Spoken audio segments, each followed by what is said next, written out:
About the Gamecocks and the Gamecock this week, and growing up in Georgia, right over the border, your coach told you to do one thing: don't let them beat you. You're in Clemson. Is that something you got in your mind today, going into the game this weekend? My mindset is treat it like a regular game and just play Clemson ball, of course. And going to this game, we know everyone knows how this season been going, but in this game, the records are thrown out the window, and it's, Carolina versus Clemson, and the best team wins on that day.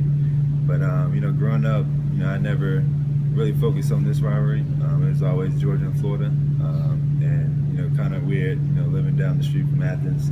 I was always I'm a Florida fan, so I didn't really find out how big this rivalry was until I started getting recruited by Clemson, and one of my head coaches, or one of my coaches back in high school, was always a big Clemson fan, and he was just he don't really like Carolina, so I told him as long as I told him back in 10th grade that if I'm a quarterback, I don't want to lose to him, so just treat it like a normal game, and keep it like that.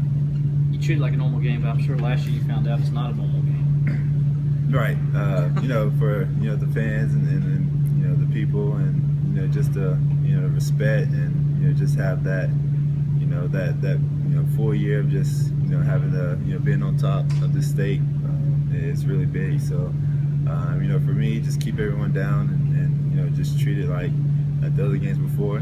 It's the biggest game of the year because it's the Nets, and just go from there. Why was it so important last year that you play in it when you had the torn knee, and why was that such a big deal for you to play in that game? Just for me, I just wanted to finish out the year. My year was up and down with injuries, and just not being able to finish out the Georgia Tech game and not play the Georgia State, and Sweeney and Danny Poole was we had a meeting with my parents and saying that I was able to play. I just wanted to finish out the year on a good note. So that was pretty much my reason, and it came out with a big win. What were you thinking when you went out one play near the goal line there, where it looked like you scored, but they said you were down to one, but you ended up, even without an ACL, juking a guy? Have you looked at that play from that game and thought, man, how did I do that with no ACL? I haven't seen it in a while, but it was just in that moment. I wasn't during the game, I wasn't thinking about my knee. I was just out there just playing ball, and I was just for me to be able to go out there and play. Coach Sweeney said I had to be a playmaker and make plays, and I didn't want to be that person that hold the team back. So I just went out there and did what I could, and I did pretty good. So.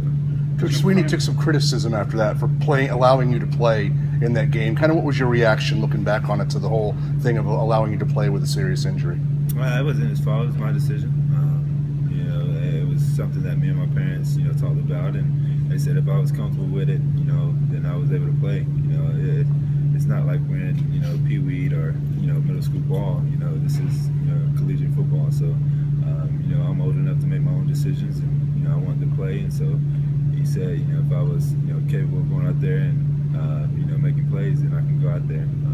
I really didn't think too much about it because a week later I was going to have surgery, so there really wasn't anything else I can do to it. Did you find going into last year's game that week that for the older players it was tight or tense at all, just because those older guys, they lived through a 5-year losing streak, or at least parts of it? I don't really know about the previous years, but I know last year, the older guys and the people that been around, for that 0-5 streak, they really wasn't tense about the game.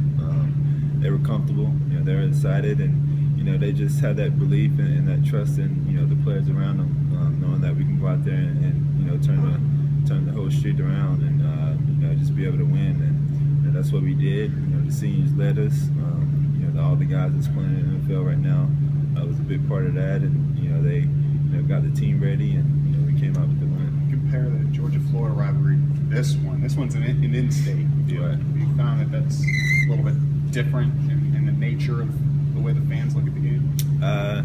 Yeah, of course. It's it's very big, especially just being in the state, and just trying to have be the top team in the state. So both of them are big, but this one is a little little extra because they both can say, like you said. What's the reaction been since that 365 days later, since that game against South Carolina, on campus, the fan base? Did people talk to you about that probably more than anything else, just the outcome of the game and what you went through playing in the game?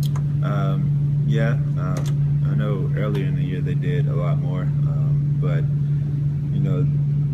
people still probably gonna talk about it from 10 years from now, and it was just good to see the Clemson fans happy and very excited, and a lot of people come up to me and say that they can go to work now smiling and brag to their Carolina co-workers and people like that. So it was pretty cool to just to hear that and see the fans happy about that win. Have you thought at all, reflected much about how far you've come from this time last year? You went into that game with that injury, and then you had surgery, you went through all that rehab, and now you're the quarterback of the number one team in the country.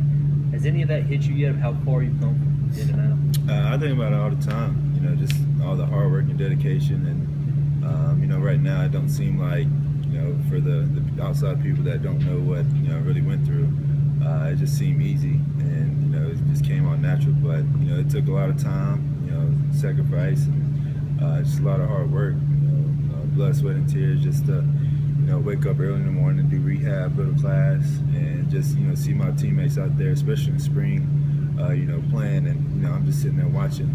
Even part of the summer, I didn't really get no real football action until fall camp, and so just having those 9 months off was just very hard for me. But the hard work and dedication pays off, and it's paying off right now.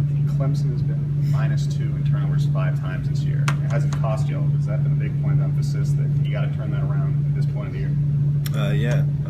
Sooner that it's gonna bite us in the butt, but we just been having that luck on our side, and that's one of the big things that one of our goals of winning a game, win the turnover margin. And, we try to do that each and every game. Sometimes it don't work out, but we just try to find a way to win, and it's been working out so far. Last year you had the pressure of trying to break the streak. Now it's a whole different kind of pressure. You're number one. You're trying to keep your playoff aspirations alive, and you're a huge favorite for the first time in a long time in this rivalry. Can you kind of compare and contrast the two different levels of pressure? Last year, the streak; this year, trying to keep the playoff hopes alive. No, I wouldn't say pressure. I didn't really have any pressure last year. I just went out there and played ball, and it's the same way this year. We just go out there, have fun, and do what we do.